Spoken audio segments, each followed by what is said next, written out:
ಆತ್ಮೀಯ ವಿದ್ಯಾರ್ಥಿಗಳೇ, ದ್ವಿತೀಯ PUC ಸಮಾಜಶಾಸ್ತ್ರ ದೃಶ್ಯ ಮಾಧ್ಯಮ ಬೋಧನೆ ಪ್ರಸ್ತುತಪಡಿಸುತ್ತಿರುವವರು ಶ್ರೀ ಶಿವಾನಂದ ಧನ್ಯಾಳ್, ಸಮಾಜಶಾಸ್ತ್ರ ಉಪನ್ಯಾಸಕರು, ಬಾಲಕರ ಸರ್ಕಾರಿ ಪದವಿ ಪೂರ್ವ ಕಾಲೇಜ್, ವಿಜಯಪುರ, ತಾಲೂಕು ಜಿಲ್ಲೆ ವಿಜಯಪುರ. ಅಧ್ಯಾಯ 1 ಭಾರತೀಯ ಸಮಾಜದ ನಿರ್ಮಾಣ ಮತ್ತು ಜನಸಂಖ್ಯಾಶಾಸ್ತ್ರ. ವಿದ್ಯಾರ್ಥಿಗಳೇ, ಈಗಾಗಲೇ ಒಂದು 2-3 ಅವಧಿಗಳಲ್ಲಿ ಈ ಅಧ್ಯಾಯಕ್ಕೆ ಸಂಬಂಧಪಟ್ಟ ಹಾಗೆ ಸುಮಾರು ಅಂಶಗಳನ್ನು ತಿಳಿದುಕೊಂಡಿದ್ದೇವೆ. ಉದಾಹರಣೆಗಾಗಿ 1.1 ಬಹುವಿಧ ಸಮಾಜದ ನಿರ್ಮಾಣ ಅಥವಾ ರಚನೆ, ಅದಕ್ಕೆ ಸಂಬಂಧಪಟ್ಟ ಹಾಗೆ ಭಾರತದಲ್ಲಿ ಜನಾಂಗೀಯ ಸಮೂಹಗಳು, ಅದೇ ರೀತಿ ಭಾರತದ ನಾಗರಿಕತೆ ಉಗಮ, ಹೀಗೆ ಇತ್ಯಾದಿ ಅಂಶಗಳ ಬಗ್ಗೆ ತಿಳಿದುಕೊಂಡಿದ್ದೇವೆ. ಇವತ್ತಿನ ಈ ಅವಧಿಯಲ್ಲಿ ನಾವು ಇನ್ನೊಂದಷ್ಟು ಅಂಶಗಳ ಬಗ್ಗೆ ತಿಳಿದುಕೊಳ್ಳೋಣ. ಅದರಲ್ಲಿ ಮೊದಲಿಗೆ 1.3 ರಾಷ್ಟ್ರೀಯ ಭಾವೈಕ್ಯತೆ. ರಾಷ್ಟ್ರೀಯ ಭಾವೈಕ್ಯತೆಯು ರಾಷ್ಟ್ರದ ಏಕತೆ ಮತ್ತು ಜನರ ಮಧ್ಯೆ ತಾವು ಈ ರಾಷ್ಟ್ರಕ್ಕೆ ಅಥವಾ ಈ ದೇಶಕ್ಕೆ ಸೇರಿದವರು ಎಂಬ ಭಾವನೆಯನ್ನು ಸೂಚಿಸುತ್ತದೆ ಅಥವಾ ತಿಳಿಸುತ್ತದೆ. ಅಂದರೆ ಈ ದೇಶದಲ್ಲಿರ್ತಕ್ಕಂಥ ಜನರು ನಾವು ಈ ದೇಶಕ್ಕೆ ಸೇರಿದವರು ಅಂತಕ್ಕಂಥ ಒಂದು ಭಾವನೆಯನ್ನು ಮೂಡಿಸ್ತಕ್ಕಂಥದ್ದು, ತಿಳಿಸ್ತಕ್ಕಂಥದ್ದು. ಅಂದರೆ ರಾಷ್ಟ್ರೀಯ ಭಾವೈಕ್ಯತೆ ಅಂತಂದರೆ ಜನರು ಜಾತಿ, ಮತ, ಒಂದು ಪಂಥ, ಧರ್ಮ, ಲಿಂಗವನ್ನು ಲೆಕ್ಕಿಸದೆ ಅವರ ನಡುವಿನ ಇರ್ತಕ್ಕಂಥ ಬಾಂಧವ್ಯವಾಗಿದೆ ಅಂತ ಅನ್ಸಿಂದ ಹೇಳ್ಬೋದು. ಒಂದು ರೀತಿಯ ಒಗ್ಗಟ್ಟಾಗಿದೆ ಅಂತ ಅನ್ಸಿಂದ ಹೇಳ್ಬೋದು. ಆದರೆ ಭಾರತ ದೇಶದಲ್ಲಿ ಸುಮಾರು ಜಾತಿಗಳಿದ್ದಾವೆ, ಧರ್ಮಗಳಿದ್ದಾವೆ, ಲಿಂಗದ ಜನರಿದ್ದಾರೆ, ಅದೇ ರೀತಿ ಒಂದು ಪಂಥಗಳಿದ್ದಾವೆ. ಹೀಗೆ ಎಲ್ಲ ಇದ್ರೂ ಸಹ ಅವರೆಲ್ಲರೂ ಆ ದೇಶದ ಒಂದು ಇದಕ್ಕೆ ಬಂದಾಗ ನಾವೆಲ್ಲರೂ ಒಂದು, ಅಂದರೆ ಇಂಥ ಒಂದು ಎಲ್ಲ ಒಂದು ಅಂಶಗಳನ್ನು ಲೆಕ್ಕಿಸದೆ ನಾವೆಲ್ಲ ಸೋದರರಂತೆ ಇರ್ತಕ್ಕಂಥದ್ದು, ಒಂದು ಸುಮರಸವಾದಂಥ ಬಾಂಧವ್ಯದಿಂದ ಇರ್ತಕ್ಕಂಥದ್ದು. ಈ ರೀತಿ ರಾಷ್ಟ್ರೀಯ ಭಾವೈಕ್ಯತೆಯು ಇದು ನಾವು ಅಂತಕ್ಕಂಥ ಒಂದು ಭಾವನೆಯನ್ನು ಸೂಚಿಸ್ತಕ್ಕಂಥದ್ದು. ಅದೇ ರೀತಿ ಒಂದು ದೇಶದಲ್ಲಿ ಸಮುದಾಯಗಳು ಮತ್ತು ಸಮಾಜದ ಅಡಿಯಲ್ಲಿ ಏಕತೆ, ಸೋದರತೆ, ಒಂದು ಸಾಮಾಜಿಕ ಒಗ್ಗಟ್ಟಿನ ಒಂದು ಭಾವನೆಯಾಗಿದೆ ಅಂತ ಹೇಳ್ಬೋದು. ರಾಷ್ಟ್ರೀಯ ಭಾವೈಕ್ಯತೆಯ ಬಗ್ಗೆ ಬೆಂಜಮಿನ್ ರವರು ಒಂದು ವ್ಯಾಖ್ಯವನ್ನು ನೀಡಿರ್ತಕ್ಕಂಥದ್ದನ್ನು ನಾವು ಕಾಣ್ತಾ ಇದ್ದೀವಿ. ಹಾಗಾದರೆ ಅವರ ವ್ಯಾಖ್ಯೆ ಏನು ಹೇಳ್ತಾ ಇದೆ ಅಂತಂದರೆ, ರಾಷ್ಟ್ರೀಯ ಭಾವೈಕ್ಯತೆಯು ದೇಶವೊಂದರ ಸಮಸ್ತ ಜನರು ಒಂದು ಸಾಮಾನ್ಯ ಅನನ್ಯತೆಯೊಂದಿಗೆ ಸಮರಸಗೊಳ್ಳುವುದಾಗಿದೆ ಅಥವಾ ಸ್ವಾಂಗೀಕರಣಗೊಳ್ಳುವುದಾಗಿದೆ. ವಿದ್ಯಾರ್ಥಿಗಳೇ, ಸ್ವಾಂಗೀಕರಣ ಅಂತಂದ್ರೆ ಈಗಾಗಲೇ ನೀವು ಪ್ರಥಮ PUCಯಲ್ಲಿ ಆ ಒಂದು ಪರಿಕಲ್ಪನೆಯ ಅರ್ಥವನ್ನು ತಿಳ್ಕೊಂಡಿದ್ರಿ, ಬಹಳಷ್ಟು ನೋಡಿದ್ರಿ ಅದ್ರ ಬಗ್ಗೆ. ಸ್ವಾಂಗೀಕರಣ ಅಂತಂದ್ರೆ ಸಮರಸಗೊಳ್ಳತಕ್ಕಂಥದ್ದು. ಯಾರು ದೇಶದಲ್ಲಿರ್ತಕ್ಕಂಥ ಬೇರೆ ಬೇರೆ ಕಡೆ ಇರ್ತಕ್ಕಂಥ ಜನರು ಒಂದುಗೂಡ್ತಕ್ಕಂಥದ್ದು. ಅಂದ್ರೆ ಬಹಳಷ್ಟು ಬದಲಾವಣೆ ಆಗ್ತಾ ಇದೆ. ಸಂಸ್ಕೃತಿಯಲ್ಲಿ ನಾವು ವಿಲೀನ ಆಗುವುದನ್ನ ಕಾಣಬಹುದು. ಹಾಗಾಗಿ ದೇಶವೊಂದರ ಜನರು ಆ ಮೂಲೆಯಲ್ಲಿ ಈ ಮೂಲೆಯಲ್ಲಿ ಉತ್ತರ ದಕ್ಷಿಣ ಏನ ದೂರ ಇರ್ತಾ ಇದ್ದಾರೆ ಬಹಳಷ್ಟು, ಅವರೆಲ್ಲರೂ ಬಂದು ಒಂದೇ ವೇದಿಕೆಯಲ್ಲಿ ಒಂದು ನಾವು ಅಂತಕ್ಕಂಥ, ನಾವು ಈ ದೇಶಕ್ಕೆ ಸೇರಿದವರು ಅಂತಕ್ಕಂಥ ಒಂದು ಮನೋಭಾವನೆಯನ್ನ ಅವರ ಮಧ್ಯೆ ಉಗಮ ಆಗ್ತಕ್ಕಂಥದ್ದು. ಈ ರೀತಿ ದೇಶವೊಂದರ ಸಮಸ್ತ ಜನ, ಅದು ಒಂದು ಸ್ವಲ್ಪ ಜನ ಅಲ್ಲ, 1000-2000 ಅಲ್ಲ, ಇಡೀ ಒಂದು ಎಲ್ಲ ಸಮಸ್ತ ಜನರು ಅವರೆಲ್ಲರೂ ಒಂದು ಸಾಮಾನ್ಯ ಅನನ್ಯತೆಯೊಂದಿಗೆ, ಗುರುತಿನೊಂದಿಗೆ ನಾವೆಲ್ಲ ಸ್ವಾಂಗೀಕರಣಗೊಳ್ಳತಕ್ಕಂಥ ಒಂದು ಪ್ರಕ್ರಿಯೆಗೆ ಒಂದು ರಾಷ್ಟ್ರೀಯ ಭಾವೈಕ್ಯತೆ ಅಂತ ಅನ್ಬೋದು. ಈ ರಾಷ್ಟ್ರೀಯ ಭಾವೈಕ್ಯತೆಯು ರಾಷ್ಟ್ರದ ನಿರ್ಮಾಣದಲ್ಲಿ ಒಂದು ಬಹಳಷ್ಟು ಪ್ರಮುಖವಾದಂಥ ಒಂದು ಪಾತ್ರವನ್ನು ವಹಿಸ್ತಕ್ಕಂಥದ್ದು. ಹಾಗಾಗಿ ಭಾರತ ಯಾವಾಗ ಸ್ವತಂತ್ರವಾಯಿತು ಅವಾಗಿನಿಂದ ಹಿಡ್ಕೊಂಡು ಈ ರಾಷ್ಟ್ರೀಯ ಭಾವೈಕ್ಯತೆಯನ್ನ ದೇಶದಲ್ಲಿ ಅಭಿವೃದ್ಧಿಪಡಿಸುವತ್ತ ಗಮನ ಹರಿಸುತ್ತಲೇ ಹೋಗ್ತಾ ಇದ್ದಾರೆ. ಹಾಗಾಗಿ ಈ ರಾಷ್ಟ್ರೀಯ ಭಾವೈಕ್ಯತೆಯು ಈ ಪ್ರಜಾಪ್ರಭುತ್ವವನ್ನ ಸ್ಥಿರಗೊಳಿಸಲಿಕ್ಕೆ, ಆರ್ಥಿಕ ಬೆಳವಣಿಗೆಯನ್ನ ಹೆಚ್ಚಿಸಲಿಕ್ಕೆ, ಅದೇ ರೀತಿ ಒಂದು ಜನರಿಗೆ ತಮ್ಮ ಒಂದು ಪ್ರಮುಖವಾಗಿರ್ತಕ್ಕಂಥ ಹಕ್ಕುಗಳನ್ನು ಮತ್ತು ಕರ್ತವ್ಯಗಳನ್ನು ನೀಡಲಿಕ್ಕೆ ಇದು ಸಹಾಯಕವಾಗ್ತಾ ಇದೆ. ಮತ್ತು ರಾಷ್ಟ್ರೀಯ ಭಾವೈಕ್ಯತೆಯು ಜನರಿಗೆ ತಮ್ಮ ಒಂದು ಹಕ್ಕುಗಳು ಯಾವ ರೀತಿ ಇದ್ದಾವೆ, ಕರ್ತವ್ಯಗಳು ಏನು ಮಾಡಬೇಕು ಅಂತಕ್ಕಂಥದ್ರ ಬಗ್ಗೆ ಅರಿವನ್ನು ಮೂಡಿಸ್ತಕ್ಕಂಥದ್ದು. ಆದ್ದರಿಂದ ಈ ರಾಷ್ಟ್ರೀಯ ಭಾವೈಕ್ಯತೆಯು ಇದು ನಿರ್ಣಾಯಕವಾಗಿರ್ತಕ್ಕಂಥದ್ದು. ಯಾಕಂತಂದ್ರೆ ಇದು ಭಾರತದಂತ ಅಭಿವೃದ್ಧಿಶೀಲ ರಾಷ್ಟ್ರಗಳಿಗೆ ಬಹಳಷ್ಟು ಅವಶ್ಯಕವಾಗಿದೆ. ಈ ರೀತಿ ರಾಷ್ಟ್ರೀಯ ಭಾವೈಕ್ಯತೆಯ ಒಂದು ಅರ್ಥ ವ್ಯಾಖ್ಯವನ್ನ ನೋಡಿದ ಮೇಲೆ ರಾಷ್ಟ್ರೀಯ ಭಾವೈಕ್ಯತೆಯ ಕೆಲವೊಂದಿಷ್ಟು ಪ್ರಮುಖವಾಗಿರ್ತಕ್ಕಂಥ ಲಕ್ಷಣಗಳ ಕಡೆಗೆ ಗಮನ ಹರಿಸುವುದು ಮುಖ್ಯವಾಗ್ತಾ ಇದೆ. ಈ ರಾಷ್ಟ್ರೀಯ ಭಾವೈಕ್ಯತೆಯ ಲಕ್ಷಣಗಳು ಸುಮಾರು ಒಂದು 4-5 ಅಂಶಗಳಲ್ಲಿ ನಾವು ಕಾಣಬಹುದು. ಹಾಗಾದ್ರೆ ಅದರಲ್ಲಿ ಮೊದಲನೇದಾಗಿ ರಾಷ್ಟ್ರೀಯ ಭಾವೈಕ್ಯತೆಯ ಪ್ರಕ್ರಿಯೆಯಲ್ಲಿ ದೇಶವೊಂದರ ಜನರ ಮಧ್ಯೆ ನಾವು ಎಂಬ ಒಂದು ಭಾವನೆಯನ್ನ ಬೆಳೆಸಿಕೊಂಡು ಒಗ್ಗಟ್ಟಿನಿಂದ ಹೋಗುವಂತವರಾಗಿರ್ತಾ ಇದ್ದಾರೆ. ಏನು ದೇಶ ಇದೆ, ಆ ದೇಶದಲ್ಲಿರ್ತಕ್ಕಂಥ ಜನರು ನಾವು ಈ ದೇಶಕ್ಕೆ ಸೇರಿದವರು, ನಾವೆಲ್ಲ ನಾವು ಒಗ್ಗಟ್ಟಿನಿಂದ ಇದ್ದೀವಿ ಅಂತಕ್ಕಂಥ ಒಂದು ಮನೋಭಾವನೆ ಇದೆ. ಆ ಒಂದು ರಾಷ್ಟ್ರೀಯ ಭಾವೈಕ್ಯತೆಯ ಲಕ್ಷಣಗಳಲ್ಲಿ ಇದು ಮೊದಲನೇದಾಗಿ ನಾವು ಕಾಣಬಹುದು. ನಾವು ಈ ದೇಶಕ್ಕೆ ಸೇರಿದವರು, ಈ ದೇಶದ ಉಪ್ಪು ತಿಂದು ಬೇರೆ ದೇಶಕ್ಕೆ ಒಂದು ಇದನ್ನು ಮಾಡಿದ್ರೆ ಅದು ರಾಷ್ಟ್ರೀಯ ಭಾವೈಕ್ಯತೆ ಅಲ್ಲ. ಹಾಗಾಗಿ ನಾವು ಈ ದೇಶಕ್ಕೆ ಋಣಿಯಾಗಿದ್ದೇವೆ, ಈ ದೇಶದವರು, ಈ ದೇಶದ ಒಂದು ಇದರ ಕಲ್ಪನೆ ಅವ್ರ ತಲೆಯಲ್ಲಿ ಇರಬೇಕಾಗ್ತಾ ಇದೆ. ಈ ರೀತಿ ರಾಷ್ಟ್ರೀಯ ಭಾವೈಕ್ಯತೆಯ ಮೊದಲನೇ ಲಕ್ಷಣ ಅಂತಂದ್ರೆ ದೇಶದ ಒಂದು ಸಮಸ್ತ ಜನರಲ್ಲಿ ನಾವು ಅಂತಕ್ಕಂಥ ಒಂದು ಮನೋಭಾವನೆ ಬೆಳೆಸ್ಕೊಳ್ಬೇಕಾಗ್ತಾ ಇದೆ. ಅದ್ರ ಜೊತೆಗೆ ಒಗ್ಗಟ್ಟಿನಿಂದ ಒಂದು ಒಮ್ಮತದಿಂದ ಹೋಗ್ತಕ್ಕಂಥ ಒಂದು ವ್ಯವಸ್ಥೆಯನ್ನ ನಾವು ಕಾಣಬಹುದು. ಇದು ಮೊದಲನೆಯ ಒಂದು ಲಕ್ಷಣ, ಇದು ರಾಷ್ಟ್ರೀಯ ಭಾವೈಕ್ಯತೆಯ. ಎರಡನೇದು, ರಾಷ್ಟ್ರ ನಿಷ್ಠೆಯು ಇತರ ಎಲ್ಲಾ ಬಗೆಯ ನಿಷ್ಠೆಗಳಿಗಿಂತ ದೊಡ್ಡದು, ಹೆಚ್ಚಿನದು. ರಾಷ್ಟ್ರೀಯ ಭಾವೈಕ್ಯತೆಯ ಮತ್ತೊಂದು ಪ್ರಮುಖವಾಗಿದ್ದ ಲಕ್ಷಣ ಏನಂತಂದ್ರೆ ರಾಷ್ಟ್ರ ನಿಷ್ಠೆ ಇದೆ, ಆ ನಿಷ್ಠೆ ಎಲ್ಲಾ ಬಗೆಯ ನಿಷ್ಠೆಗಳಿಗಿಂತ ಅತಿ ಹೆಚ್ಚಿನದು, ದೊಡ್ಡದು. ಇದು ಎರಡನೇವಾದಂತ ಒಂದು ಲಕ್ಷಣ. ಇದು ಮೂರನೇದು, ದೇಶ ವಿಭಜಕ ಶಕ್ತಿಗಳು ಮತ್ತು ವಿಚ್ಛಿದ್ರಕಾರಿ ಒಂದು ಶಕ್ತಿಗಳನ್ನ ದೂರೀಕರಿಸುತ್ತದೆ. ರಾಷ್ಟ್ರೀಯ ಭಾವೈಕ್ಯತೆಯ ಮೂರನೇ ಲಕ್ಷಣ ಅಂತಂದ್ರೆ ದೇಶ ವಿಭಜಕ ಶಕ್ತಿಗಳು. ದೇಶದಲ್ಲಿ ಕೆಲವೊಂದಿಷ್ಟು ವಿಭಜಕ ಶಕ್ತಿಗಳು ಆಗಾಗ ಹುಟ್ಟುತ್ತಾ ಇರ್ತಾ ಇದ್ದಾರೆ, ರಾಷ್ಟ್ರೀಯ ಭಾವೈಕ್ಯತೆಗೆ ಸವಾಲನ್ನು ಒಡ್ತಾ ಇರ್ತಾ ಇದ್ದಾರೆ, ಹಾಳು ಮಾಡ್ಲಿಕ್ಕೆ ನೋಡ್ತಾ ಇರ್ತಾ ಇದ್ದಾರೆ. ಅಂತ ಒಂದು ವಿಭಜಕ ಶಕ್ತಿಗಳು ಮತ್ತು ವಿಚಿತ್ರಕಾರಿಯಾಗಿರ್ತಕ್ಕಂಥ ಶಕ್ತಿಗಳನ್ನ ಇದು ದೂರ ಮಾಡ್ತಾ ಇದೆ. ಒಗ್ಗಟ್ಟಿನಲ್ಲಿ ಹೋದ್ರೆ ಅಂತ ಶಕ್ತಿಗಳನ್ನ ದೂರ ಮಾಡ್ಲಿಕ್ಕೆ ಸಾಧ್ಯ ಇದೆ ಅಂತ ಹೇಳ್ಬೋದು. ಈ ರೀತಿ ರಾಷ್ಟ್ರೀಯ ಭಾವೈಕ್ಯತೆಯ ಮತ್ತೊಂದು ಲಕ್ಷಣ ಏನಂತಂದ್ರೆ ದೇಶ ವಿಭಜಕ ಶಕ್ತಿಗಳು ಮತ್ತು ವಿಚ್ಛಿದ್ರಕಾರಿ ಶಕ್ತಿಗಳನ್ನ ದೂರ ಮಾಡ್ತಾ ಇದೆ. ನಾಲ್ಕನೇದಾಗಿ, ರಾಜಕೀಯ, ಸಾಮಾಜಿಕ, ಸಾಂಸ್ಕೃತಿಕ, ಭಾವನಾತ್ಮಕ ಅಂಶಗಳಿಂದ ಐಕ್ಯತೆಯನ್ನು ಸಾಧಿಸುವುದು. ದೇಶದಲ್ಲಿರ್ತಕ್ಕಂಥ ವಿವಿಧ ಅಂಶಗಳು, ಉದಾಹರಣೆಗೆ ರಾಜಕೀಯ, ಸಾಂಸ್ಕೃತಿಕ, ಸಾಮಾಜಿಕ, ಭಾವನಾತ್ಮಕ ಅಂಶಗಳು ಏನ್ ಮಾಡ್ತಾ ಇದ್ದಾವೆ ಅಂತಂದ್ರೆ ರಾಷ್ಟ್ರದ ಒಂದು ಜನರನ್ನ ಒಂದೇ ಒಂದು ಒಗ್ಗಟ್ಟಿನಲ್ಲಿ ಬೆಸೆಯುವ ಹಾಗೆ ಅವು ಅವರಲ್ಲಿ ಒಮ್ಮತವನ್ನು ಮೂಡಿಸ್ತಾ ಇದ್ದಾವೆ. ಹಾಗಾಗಿ ಐಕ್ಯತೆಯನ್ನ ಸಾಧಿಸಲಿಕ್ಕೆ ಸಾಧ್ಯವಾಗ್ತಾ ಇದೆ.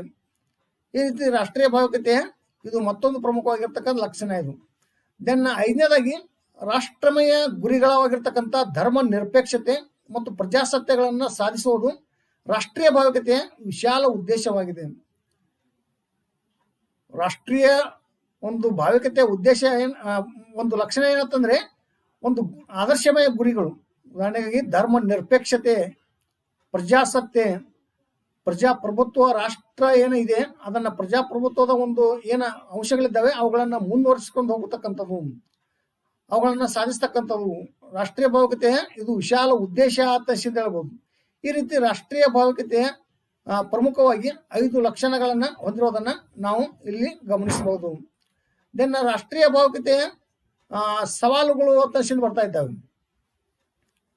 ರಾಷ್ಟ್ರೀಯ ಭಾವೈಕ್ಯತೆಯ ಸವಾಲುಗಳು ಯಾಕಂತಂದ್ರೆ ದೇಶ ಯಾವಾಗ ಸ್ವತಂತ್ರ ಆಯ್ತು, ಆ ಸ್ವತಂತ್ರ ಆದಾಗಿನಿಂದ ಇವತ್ತಿನವರೆಗೂ ಕೂಡ ರಾಷ್ಟ್ರೀಯ ಭಾವೈಕ್ಯತೆಗೆ ಹಲವಾರು ಸವಾಲುಗಳು ಎದುರಾಗ್ತಾನೆ ಬರ್ತಾ ಇದ್ದಾವೆ. ಹಾಗಾಗಿ ರಾಷ್ಟ್ರೀಯ ಭಾವೈಕ್ಯತೆಗೆ ಸವಾಲುಗಳು ಎದುರಾಗಿರ್ತಕ್ಕಂಥ ಒಂದು ಅಂಶಗಳಲ್ಲಿ ಪ್ರಮುಖವಾಗಿ ಒಂದು 4-5 ಅಂಶಗಳನ್ನು ನಾವು ಕಾಣಬಹುದು. 4-5 ಸವಾಲುಗಳನ್ನು ನಾವು ಇಲ್ಲಿ ಕಾಣಬಹುದು. ಅದರಲ್ಲಿ ಪ್ರಮುಖವಾಗಿ ಮೊದಲನೇದಾಗಿ ಪ್ರಾಂತೀಯವಾದ ತರಿಸಿ ನೋಡೋಣ. ವಿದ್ಯಾರ್ಥಿಗಳೇ, ಈಗೇನು ಈ 4 ಅಂಶಗಳಿದ್ದಾವೆ, ಇವು 2 ಮಾರ್ಕ್ಸಿಗೆ ಕೇಳತಕ್ಕಂಥ ಪ್ರಶ್ನೆಗಳಾಗಿದ್ದಾವೆ. ಉದಾಹರಣೆಗೆ ಪ್ರಾಂತೀಯವಾದ ಎಂದರೇನು, ಅದಕ್ಕೆ 2 ಮಾರ್ಕ್ಸಿಗೆ ಕೇಳ್ತಾ ಇದ್ದಾರೆ. ಹಾಗಾದ್ರೆ ಪ್ರಾಂತೀಯವಾದ ಅಂತಂದ್ರೆ ಒಂದು ರಾಷ್ಟ್ರೀಯ ಹಿತಾಸಕ್ತಿಗಳನ್ನು ಅಲಕ್ಷಿಸುವಷ್ಟರ ಮಟ್ಟಿಗೆ ಪ್ರದೇಶವೊಂದರ ಬಗ್ಗೆ ಜನರ ಹೊಂದಿರಬಹುದಾದಂಥ ಅತಿಯಾದ ನಿಷ್ಠೆಯಾಗಿದೆ.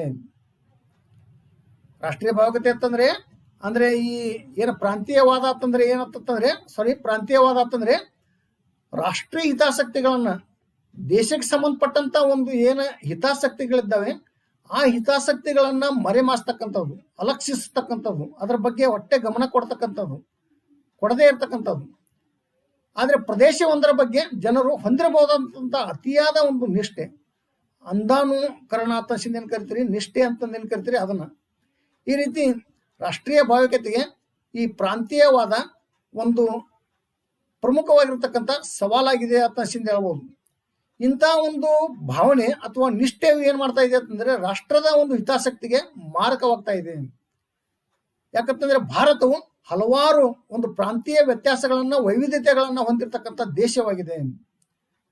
ಹಾಗಾಗಿ ಆ ಪ್ರಾಂತೀಯವಾದ ಹೆಂಗ ಇದಕ್ಕೆ ರಾಷ್ಟ್ರೀಯ ಭಾವಿಕತೆಗೆ ಸವಾಲಾಗ್ತಾ ಇದೆ ಅಂತಂದ್ರೆ ಪ್ರದೇಶದ ಬಗ್ಗೆ ಜನರಿಗೆ ಅಷ್ಟೇ ಒಂದು ಅದರ ಮೇಲೆ ಕಾಳಜಿ ತೋರಿಸ್ತಕ್ಕಂಥದ್ದು, ನಿಷ್ಠೆ ತೋರಿಸ್ತಕ್ಕಂಥದ್ದು, ಇಡೀ ರಾಷ್ಟ್ರಕ್ಕೆ ಸಂಬಂಧಪಟ್ಟಂತ ಹಿತಾಸಕ್ತಿಗಳಿಗೆ ಒಂದು ನಿಷ್ಠೆಯನ್ನು ತೋರಿಸ್ತಕ್ಕಂಥದ್ದಲ್ಲ. ಈ ರೀತಿ ಇದು ಏನಾಗ್ತಾ ಇದೆ ಅಂತಂದ್ರೆ ಮಾರಕವಾಗ್ತಾ ಇದೆ. ಹಾಗಾದ್ರೆ ಅಸಮತೋಲನವಾದಂತ ಒಂದು ಆರ್ಥಿಕ ಯೋಜನೆಗಳು ಏನ್ ಮಾಡ್ತಾ ಇದ್ದಾವೆ ಅಂತಂದ್ರೆ ರಾಜ್ಯಗಳ ಮಧ್ಯೆ ಅಂತರವನ್ನ, ಒಂದು ಕಂದಕವನ್ನ ಹೆಚ್ಚಿಸ್ತಾ ಇದ್ದಾವೆ. ಅದ್ರ ಜೊತೆಗೆ ಔದ್ಯೋಗೀಕರಣದ ಒಂದು ಫಲಗಳು ಕೂಡ ಸಮಾನವಾಗಿ ಹಂಚಿಕೆಯಾಗಿರುವುದು, ಅದು ಕೂಡ ರಾಷ್ಟ್ರೀಯ ಭಾವಿಕತೆಗೆ ಒಂದು ಸವಾಲಾಗಿ ಪರಿಣಮಿಸುವಂಥದ್ದು. ಯಾವಾಗ ಇಂಥ ವ್ಯತ್ಯಾಸಗಳು ಹೆಚ್ಚಾಗ್ತಾ ಇದ್ದಾವೆ ಆ ಸಮಯದಲ್ಲಿ ಆ ಒಂದು ತಾರತಮ್ಯಗಳು ನಿಧಾನವಾಗಿ ಏನ್ ಮಾಡ್ತಾ ಇದ್ದಾವೆ ಅಂತಂದ್ರೆ ಪ್ರಾಂತೀಯವಾದಕ್ಕೆ ಒಂದು ದಾರಿ ಮಾಡಿಕೊಡ್ತಾ ಇದ್ದಾವೆ. ಅದೇ ರೀತಿ ಆ ಪ್ರಾಂತೀಯವಾದವು ಮುಂದೆ ಏನ್ ಮಾಡ್ತಾ ಇದೆ ಅಂತಂದ್ರೆ ಒಂದು ಪ್ರತ್ಯೇಕವಾದಕ್ಕೆ ಪ್ರೇರಣೆಯನ್ನು ನೀಡ್ತಕ್ಕಂಥದ್ದು, ಸ್ಫೂರ್ತಿಯನ್ನು ನೀಡ್ತಕ್ಕಂಥದ್ದು. ಅಷ್ಟೇ ಅಲ್ಲ, ಒಂದು ಪ್ರಾಂತೀಯವಾದವು ರಾಷ್ಟ್ರೀಯ ಒಂದು ಹಿತಾಸಕ್ತಿಗಳ ಹಿಂಸಾತ್ಮಕವಾದಂಥ ಚಳವಳಿಗಳಿಗೆ ಒಂದು ಕಾರಣವಾಗುವಂಥದ್ದು. ಈ ರೀತಿ ರಾಷ್ಟ್ರೀಯ ಭಾವಿಕತೆಯು ಇದು ರಾಷ್ಟ್ರದ ಹಿತಾಸಕ್ತಿಗಳಿಗೆ ಸವಾಲು ಒಡ್ಡುವಂಥದ್ದು ಅಷ್ಟೇ ಅಲ್ಲ, ಅದ್ರ ಜೊತೆಗೆ ಆ ಪ್ರತ್ಯೇಕ ಒಂದು ರಾಷ್ಟ್ರೀಯ ಏಕತೆಗೂ ಕೂಡ ಒಂದು ಸವಾಲನ್ನ ಒಡ್ಡತಕ್ಕಂಥದ್ದು. ಈ ರೀತಿ ರಾಷ್ಟ್ರೀಯ ಭಾವಿಕತೆ ಇದು ಒಂದು ಸವಾಲು ಎದುರಿಸ್ತಕ್ಕಂಥ ಒಂದು ಸಮಸ್ಯೆ ಯಾವುದಂತಂದ್ರೆ ಪ್ರಾಂತೀಯವಾದವಾಗಿದೆ ಅಂತ ಹೇಳ್ಬೋದು. ಪ್ರಾಂತೀಯವಾದವು ಇದು ರಾಷ್ಟ್ರೀಯ ಭಾವಿಕತೆಗೆ ಎದುರಿರ್ತಕ್ಕಂಥ ಸವಾಲುಗಳಲ್ಲಿ ಒಂದು ಪ್ರಮುಖವಾಗಿರ್ತಕ್ಕಂಥ ಸವಾಲಾಗಿದೆ. ಈ ಒಂದು ಪ್ರಾಂತೀಯವಾದವು ಹಲವಾರು ಪರಿಣಾಮಗಳಿಗೆ ಕಾರಣವಾಗ್ತಾ ಇದೆ. ಬೇರೆ ಬೇರೆ ಬೇರೆ ಒಂದು ಪರಿಣಾಮಗಳನ್ನು ನಾವು ಕಾಣಬಹುದು ಪ್ರಾಂತೀಯವಾದದ ಮುಖಾಂತರ. ಉದಾಹರಣೆಗಾಗಿ ಒಂದು ಪ್ರತ್ಯೇಕ ರಾಷ್ಟ್ರಕ್ಕಾಗಿ ಬೇಡಿಕೆ. ಹಾಗಾದ್ರೆ ಭಾರತ ದೇಶದಲ್ಲಿ ಇಂಥ ಒಂದು ಪ್ರತ್ಯೇಕ ರಾಷ್ಟ್ರಕ್ಕಾಗಿ ಬೇಡಿಕೆಯನ್ನಿಟ್ಟು ಹೋರಾಟ, ಪ್ರತಿಭಟನೆಗಳನ್ನ ಮಾಡಿರೋದನ್ನ ನಾವು ಕಾಣಬಹುದು. ಉದಾಹರಣೆಗಾಗಿ ಮದ್ರಾಸ್ ರಾಜ್ಯ ಏನು ಇತ್ತು ಆ ಸಮಯದಲ್ಲಿ ಅದು ಇಂಥ ಒಂದು ಬೇಡಿಕೆಯನ್ನಿಟ್ಟು ಒಂದು ಹೋರಾಟವನ್ನು ಮಾಡಿರೋದನ್ನ ಕಾಣಬಹುದು. ಸಾರ್ವಭೌಮತ್ವದಿಂದ ಕಡಿದುಕೊಂಡು ನಮಗೆ ಸಪರೇಟ್ ರಾಷ್ಟ್ರವನ್ನು ಕೊಡ್ರಿ ಅಂತಕ್ಕಂಥ ಒಂದು ಬೇಡಿಕೆಯನ್ನು ಮುಂದಿಟ್ಟು ಚಳವಳಿ ಹೆಣದಿರುವುದನ್ನ, ಹೋರಾಟ ಮಾಡಿರೋದನ್ನ ಕಾಣ್ತಾ ಇದ್ದೀವಿ. ಅದೇ ರೀತಿ ಪಶ್ಚಿಮ ಬಂಗಾಳದಲ್ಲಿ ಗೋರ್ಖಾಲ್ಯಾಂಡ್ ಆಗಿರ್ಬೋದು, ಅದೇ ರೀತಿ ಅಸ್ಸಾಂ ಆಗಿರ್ಬೋದು, ಅದೇ ರೀತಿ ಬೇರೆ ಬೇರೆ ಬೇರೆ ಒಂದು ರಾಜ್ಯಗಳು ಈ ರೀತಿಯಾಗಿರ್ತಕ್ಕಂಥ ಒಂದು ಹೋರಾಟ ಮಾಡಿರೋದನ್ನ ನಾವು ಈಗ ಗಮನಿಸಬಹುದು. ಹಾಗಾಗಿ ಪ್ರಾಂತೀಯವಾದದ ಒಂದು ಪರಿಣಾಮ ಈ ರೀತಿಯಾಗಿರುವಂಥದ್ದನ್ನ ಕಾಣ್ತಾ ಇದ್ದೀವಿ. ಎರಡನೇದಾಗಿ ಪ್ರತ್ಯೇಕ ರಾಜ್ಯಕ್ಕಾಗಿ ಬೇಡಿಕೆ. ಕೆಲವೊಂದಿಷ್ಟು ರಾಜ್ಯಗಳು ಏನ್ ಮಾಡ್ತಾ ಇದ್ದಾವೆ ಅಂತಂದ್ರೆ ಪ್ರತ್ಯೇಕ ರಾಜ್ಯಕ್ಕಾಗಿ ತಮ್ಮ ಬೇಡಿಕೆಯನ್ನಿಟ್ಟು ಹೋರಾಟ ಮಾಡುವುದನ್ನ ನಾವು ಇಲ್ಲಿ ಭಾರತೀಯ ಸಮಾಜದಲ್ಲಿ ಗಮನಿಸಬಹುದು. ಉದಾಹರಣೆಗಾಗಿ ಒಂದು ಆಂಧ್ರ ಪ್ರದೇಶದಲ್ಲಿ ತೆಲಂಗಾಣ, ಮಹಾರಾಷ್ಟ್ರದಲ್ಲಿ ವಿದರ್ಭ, ಇವೆರಡು ಆಲ್ರೆಡಿ ಇವು ಸಫಲ ಆಗಿದ್ದಾವೆ ಹೋರಾಟದಲ್ಲಿ. ಅವೆರಡು ರಾಜ್ಯಗಳು ಸಪರೇಟ್ ಆಗಿ ಒಡೆದು ಕೊಟ್ಟಿದ್ದಾರೆ. ಇನ್ನೂ ಬೇರೆ ಬೇರೆ ಕಡೆ ಉತ್ತರ ಪ್ರದೇಶ ಆಗಿರ್ಬೋದು, ಅದೇ ರೀತಿ ಬೇರೆ ಬೇರೆ ಕಡೆಗಳಲ್ಲಿ ಈ ರೀತಿಯಾಗಿಂತ ಹೋರಾಟ ನಡೀತಾನೇ ಇದ್ದಾವೆ. ಹೀಗೆ ಪ್ರತ್ಯೇಕ ರಾಷ್ಟ್ರಕ್ಕಾಗಿ, ಪ್ರತ್ಯೇಕ ರಾಜ್ಯಕ್ಕಾಗಿ ಒಂದು ಹೋರಾಟವನ್ನು ಮಾಡೋದನ್ನು ಕಾಣಬಹುದು. ಅದೇ ರೀತಿ ಪೂರ್ಣ ಪ್ರಮಾಣದ ರಾಜ್ಯಕ್ಕಾಗಿ ಬೇಡಿಕೆ. ಕೆಲವೊಂದಿಷ್ಟು ರಾಜ್ಯಗಳು ಏನ್ ಮಾಡ್ತಾ ಇದ್ದಾವೆ ಅಂತಂದ್ರೆ ಭಾರತೀಯ ಸಮಾಜದಲ್ಲಿ ಒಂದು ಪೂರ್ಣ ಪ್ರಮಾಣದ ಒಂದು ರಾಜ್ಯಕ್ಕಾಗಿ ಬೇಡಿಕೆಯನ್ನಿಟ್ಟು ಹೋರಾಟ ಮಾಡುವುದನ್ನ ನಾವು ಕಾಣಬಹುದು. ಸ್ವಾಯತ್ತ ರಾಜ್ಯಗಳನ್ನಾಗಿ ಮಾಡಿರೋ ಹೋರಾಟ ಮಾಡ್ತಾ ಇದ್ದಾವೆ. ಉದಾಹರಣೆಗಾಗಿ ದೆಹಲಿ. ಅದೇ ರೀತಿ ಅಂತಾರಾಜ್ಯ ವಿವಾದಗಳು. ಈ ಪ್ರಾಂತೀಯವಾದದ ಒಂದು ಪರಿಣಾಮ ಹೆಂಗ ನಾವು ಗಮನಿಸಬಹುದು ಅಂತಂದ್ರೆ ರಾಜ್ಯಗಳ ಮಧ್ಯೆ ಒಂದು ವಿವಾದಗಳು ಸೃಷ್ಟಿಯಾಗಬಹುದು. ಉದಾಹರಣೆಗಾಗಿ ಒಂದು ಪಂಜಾಬ, ಹರಿಯಾಣ, ಮಹಾರಾಷ್ಟ್ರ, ಕರ್ನಾಟಕ, ತಮಿಳುನಾಡು ಇತ್ಯಾದಿಗಳು. ಅದು ನದಿಗಳ ಒಂದು ನೀರಿನ ಹಂಚಿಕೆಯಲ್ಲಿ ಆಗಿರ್ಬೋದು. ಉದಾಹರಣೆಗಾಗಿ ಒಂದು ತಮಿಳುನಾಡು ಮತ್ತು ಕರ್ನಾಟಕ, ಈ ಮಳೆಗಾಲ ಬಂತು ಅಂತಂದ್ರೆ ಆ ಒಂದು ನೀರಿನ ಒಂದು ಹಂಚಿಕೆಯಲ್ಲಿ ವಾದ ವಿವಾದ ಸೃಷ್ಟಿಯಾಗಿಬಿಡ್ತಾ ಇದೆ. ಹಾಗಾಗಿ ಅದು ಕೇವಲ ಸ್ಥಳೀಯವಾಗಿ ಮಾನ್ಯತೆ ಅಷ್ಟೇ ಪಡ್ಕೊಂಡಿಲ್ಲ ಅಥವಾ ಮಹತ್ವ ಪಡ್ಕೊಂಡಿಲ್ಲ, ಅದು ಅಂತರ ರಾಜ್ಯ ಮತ್ತು ಅಂತರ ದೇಶೀಯ ಒಂದು ಮಟ್ಟದಲ್ಲಿ ಅದು ಒಂದು ಮಹತ್ವವನ್ನು ಪಡ್ಕೊಂಡಿರ್ತಕ್ಕಂಥ ವಾದ ವಿವಾದ ಆಗಿದೆ ಅಂತ ಹೇಳ್ಬೋದು. ಉದಾಹರಣೆಗೆ ಕಾವೇರಿ ವಿವಾದ. ಈ ರೀತಿ ಅಂತಾರಾಜ್ಯ ವಿವಾದಗಳು ಈ ಪ್ರಾಂತೀಯವಾದದ ಒಂದು ಪರಿಣಾಮ ಆಗಿದೆ ಅಂತ ಹೇಳ್ಬೋದು. ಹೀಗೆ ಸುಮಾರು ಪರಿಣಾಮಗಳನ್ನ ಕಾಣ್ತಾ ಇದ್ದೀವಿ. ಈ ರೀತಿ ರಾಷ್ಟ್ರೀಯ ಭಾವೈಕ್ಯತೆಯ ಸವಾಲುಗಳಲ್ಲಿ ಈ ಪ್ರಾಂತೀಯವಾದ ಒಂದು ಪ್ರಮುಖವಾಗಿರ್ತಕ್ಕಂಥ ಸವಾಲಾಗಿದೆ. ದೆನ್ ಎರಡನೇದಾಗಿ ಕೋಮುವಾದವಾಗಿದೆ. ರಾಷ್ಟ್ರೀಯ ಭಾವೈಕ್ಯತೆಯ ಸವಾಲುಗಳಲ್ಲಿ ಮತ್ತೊಂದು ಪ್ರಮುಖವಾಗಿರ್ತಕ್ಕಂಥ ಸವಾಲು ಯಾವುದಂತಂದ್ರೆ ಕೋಮುವಾದ ಆಗಿದೆ. ಹಾಗಾದ್ರೆ ವಿದ್ಯಾರ್ಥಿಗಳ ಕೋಮುವಾದ ಎಂದರೇನು ಅಂತ 2 ಮಾರ್ಕ್ಸಿಗೆ ಮತ್ತೆ ಪ್ರಶ್ನೆ ಒಂದು ಆನ್ಯುವಲ್ ಎಕ್ಸಾಮ್ ನಲ್ಲಿ ಕೇಳ್ತಕ್ಕಂಥದ್ದು.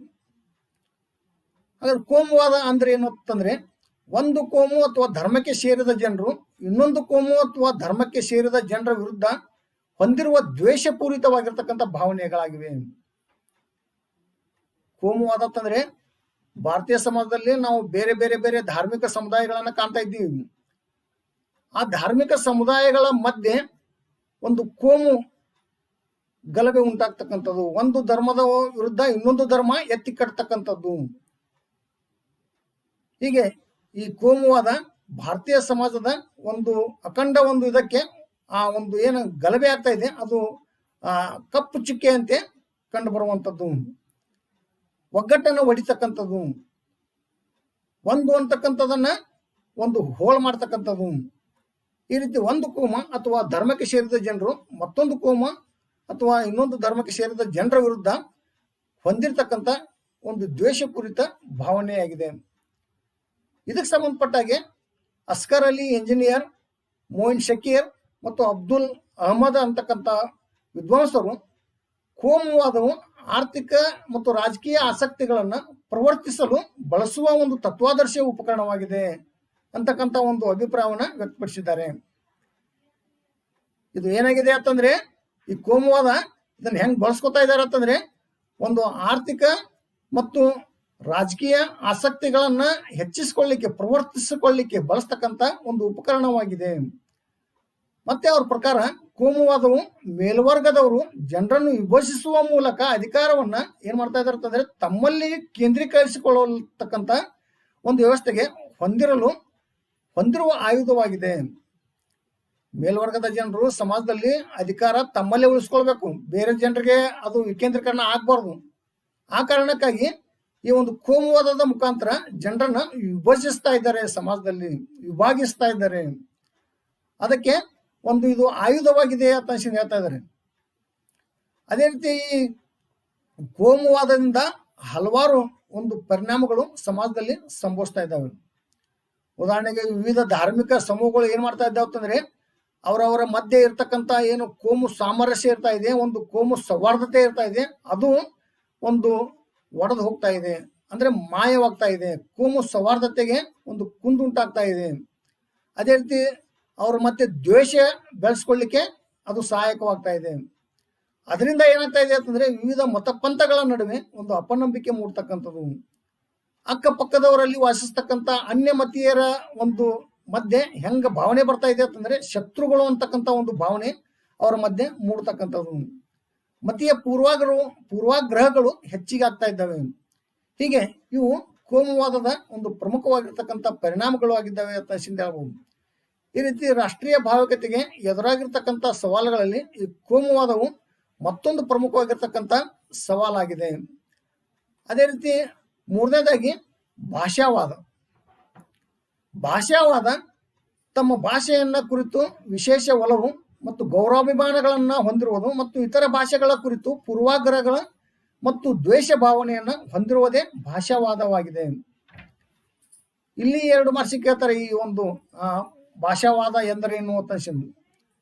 ಹಾಗಾದ್ರೆ ಭಾಷಾವಾದವು ತಮ್ಮ ಭಾಷೆಯನ್ನು ಕುರಿತು ವಿಶೇಷವಾದ ಒಲವು ಗೌರವಾಭಿಮಾನಗಳನ್ನು ಹೊಂದಿರತಕ್ಕಂಥದ್ದು, ಇತರ ಭಾಷೆಗಳ ಒಂದು ಕುರಿತು ಪೂರ್ವಾಗ್ರಹ, ಅದೇ ರೀತಿ ದ್ವೇಷ ಭಾವನೆ ಹೊಂದಿರತಕ್ಕಂಥ ಒಂದು ಭಾವನೆ ಒಂದು ಭಾಷಾವಾದವಾಗಿದೆ. ಈ ಭಾಷಾವಾದವು ರಾಷ್ಟ್ರೀಯ ಭಾವೈಕ್ಯತೆಗೆ ಒಂದು ಮಾರಕವಾಗ್ತಾ ಇದೆ. ಭಾರತವು ಹಲವಾರು ಭಾಷೆಗಳನ್ನು ಹೊಂದಿದ್ದು ಈ ರಾಷ್ಟ್ರವನ್ನ ಭಾಷೆಗಳ ಸಂಗ್ರಹಾಲಯ ಅಂತ ಕರೀಬಹುದು. ಸುಮಾರು 1652 ಭಾಷೆಗಳನ್ನ ಮತ್ತು ಅದರ ಜೊತೆಗೆ 6 ಭಾಷೆಗಳನ್ನ 22 ಭಾಷೆಗಳು ಅಧಿಕೃತವಾಗಿ ಆಡಳಿತಾತ್ಮಕವಾಗಿ ಅದನ್ನ ಪರಿಗಣಿಸಲಾಗಿದೆ.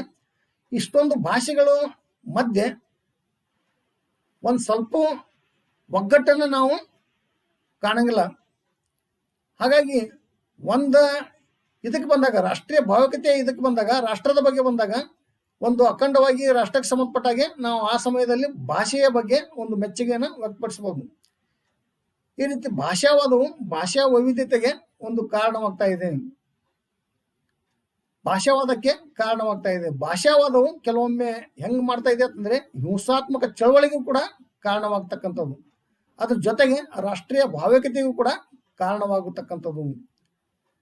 ಈ ಭಾಷಾವಾದ ಉದಾಹರಣೆಗೆ ಗಡಿ ಪ್ರದೇಶಗಳು ಏನಿರ್ತಾ ಇದ್ದಾವೆ, ಆ ಗಡಿ ಪ್ರದೇಶಗಳ ಒಂದು ಮಧ್ಯೆ ಬಹಳಷ್ಟು ಒಂದು ಉದ್ವೇಗಗಳು ಮತ್ತು ಜಗಳಗಳು ಮತ್ತು ತಕರಾರುಗಳು ಹೆಚ್ಚಿಗೆ ಆಗಲಿಕ್ಕೆ ಕಾರಣವಾಗ್ತಾ ಇದ್ದಾವೆ.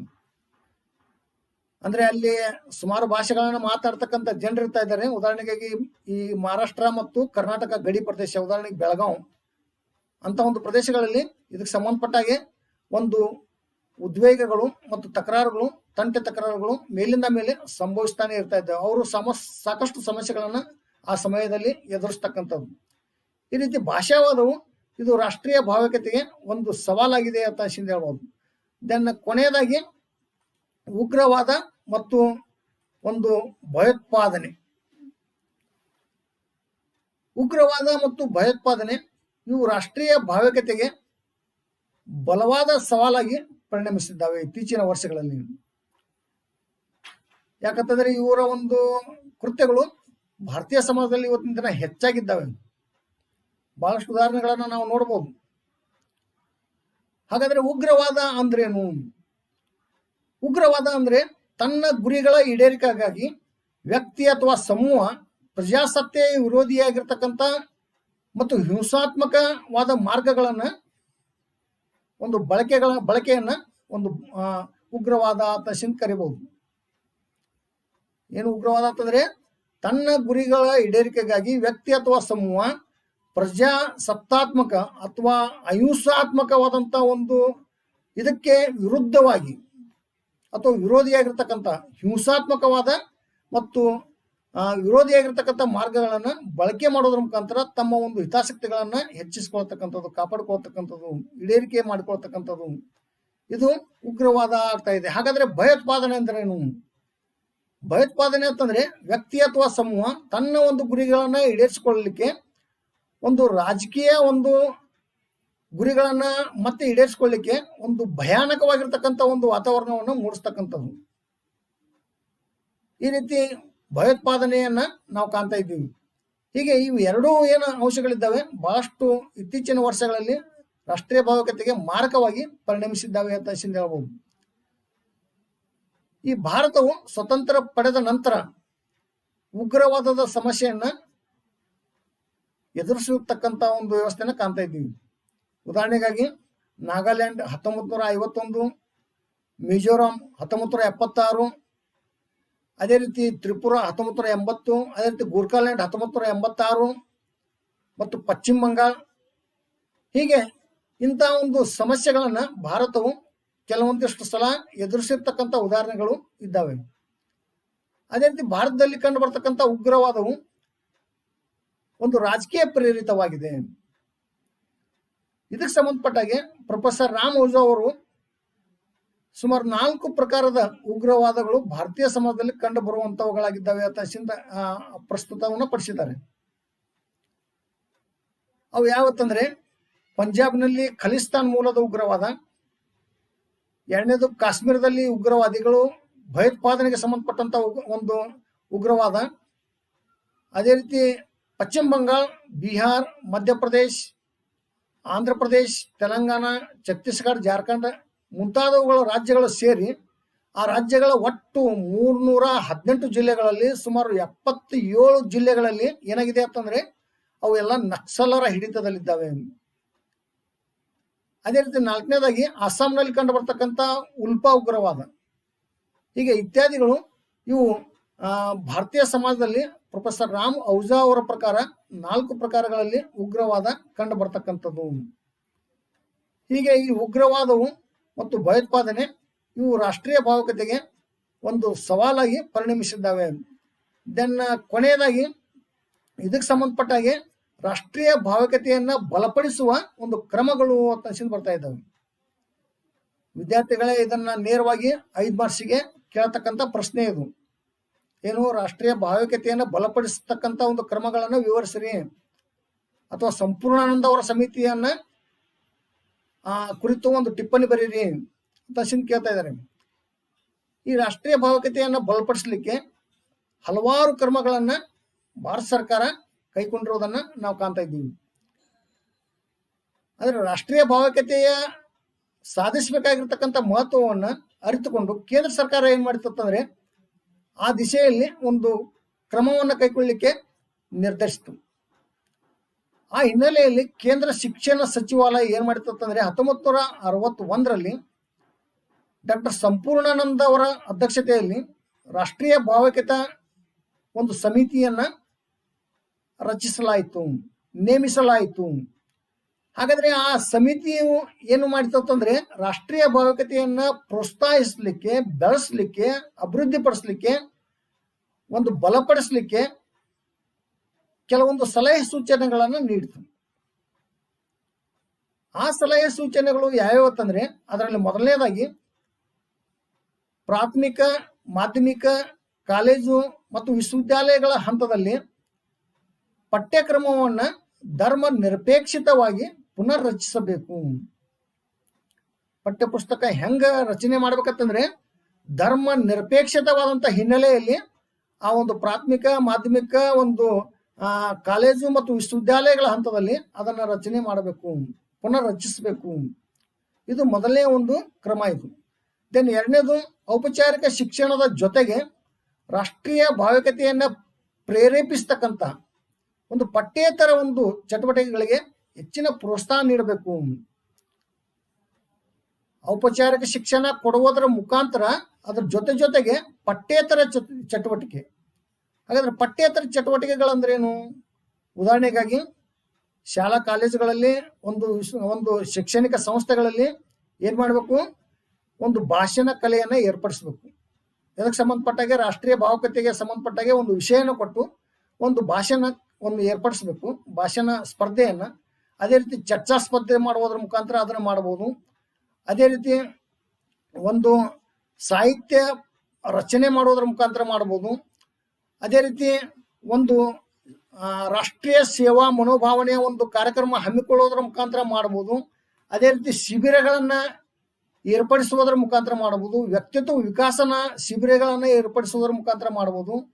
ಹೀಗೆ ಹಲವಾರು ಔಪಚಾರಿಕ ಶಿಕ್ಷಣದ ಜೊತೆಗೆ ಪಠ್ಯೇತರ ಶಿಕ್ಷಣ ಒಂದು ಚಟುವಟಿಕೆಗಳಿಗೆ ಹೆಚ್ಚಿನ ಪ್ರೋತ್ಸಾಹವನ್ನು ನೀಡಿದಾಗ ರಾಷ್ಟ್ರೀಯ ಭಾವುಕತೆಯನ್ನ ಅಭಿವೃದ್ಧಿಪಡಿಸಲಿಕ್ಕೆ, ಹೆಚ್ಚಿಗೆ ಮಾಡಲಿಕ್ಕೆ ಸಾಧ್ಯವಾಗ್ತಾ ಇದೆ ಅಂತ ಹೇಳ್ಬೋದು. ಇದು ಮತ್ತೊಂದು ಪ್ರಮುಖವಾಗಿರ್ತಕ್ಕಂಥ ಒಂದು ಸಂಪೂರ್ಣಾನಂದ ಅವರು ರಾಷ್ಟ್ರೀಯ ಭಾವುಕತೆಯನ್ನು ಬಲಪಡಿಸಲಿಕ್ಕೆ ಕೊಟ್ಟಂತ ಸಲಹೆ ಅಂತ ಹೇಳ್ಬೋದು. ದೆನ್ ಮೂರನೇದಾಗಿ, ಪಠ್ಯ ಪುಸ್ತಕಗಳಲ್ಲಿ ಸುಧಾರಣೆ ತರುವುದರಿಂದ ವಿದ್ಯಾರ್ಥಿಗಳಲ್ಲಿ ನಿಜವಾದಂಥ ರಾಷ್ಟ್ರೀಯ ಒಂದು ದೃಷ್ಟಿಕೋನ ಬೆಳೆಯಲಿಕ್ಕೆ ಅನುಕೂಲವಾಗ್ತಾ ಇದೆ. ಅಷ್ಟೇ ಅಲ್ಲ, ತಮ್ಮ ಸಮೃದ್ಧ ಸಾಂಸ್ಕೃತಿಕ ಒಂದು ಪರಂಪರೆಯನ್ನು ಅರಿಲಿಕ್ಕೂ ಕೂಡ ಅವಕಾಶ ಅವರಿಗೆ ಕಲ್ಪಿಸಿದಾಗ ಅವರು ತಮ್ಮ ಒಂದು ದೇಶದ ಬಗ್ಗೆ ನಿಜವಾದಂಥ ಒಂದು ಹೆಮ್ಮೆ ಮೂಡಿಸ್ಕೊಳ್ಳಿಕ್ಕೂ ಕೂಡ ಸಾಧ್ಯವಾಗ್ತಾ ಇದೆ. ಈ ರೀತಿ ಸಾಂಸ್ಕೃತಿಕ ಪರಂಪರೆಯನ್ನು ಅರಿಲಿಕ್ಕೆ ಅವರಿಗೆ ಅವಕಾಶ ಮಾಡಿಕೊಟ್ಟಾಗ ವಿದ್ಯಾರ್ಥಿಗಳಿಗೆ ಮತ್ತು ಅವರ ಒಂದು ನಿಜವಾದಂಥ ದೃಷ್ಟಿಕೋನ, ರಾಷ್ಟ್ರೀಯ ದೃಷ್ಟಿಕೋನವನ್ನು ಒಂದು ತಿಳ್ಕೊಳ್ಳಿಕ್ಕೆ ಒಂದು ಬೆಳೀಲಿಕ್ಕೆ ಸಾಧ್ಯವಾಗ್ತಾ ಇದೆ. ಈ ರೀತಿ ಈ 3ನೇ ಅಂಶದಲ್ಲಿ ಒಂದು ಸಾಂಸ್ಕೃತಿಕ ಒಂದು ಪರಂಪರೆಯನ್ನು ಅರಿಲಿಕ್ಕೆ ಅವಕಾಶ ಮಾಡಿಕೊಟ್ಟಾಗ ದೇಶದ ಬಗ್ಗೆ ಹೆಮ್ಮೆ ಮೂಡಿಸಿಕೊಳ್ಳಲಿಕ್ಕೆ ಸಾಧ್ಯವಾಗ್ತಾ ಇದೆ.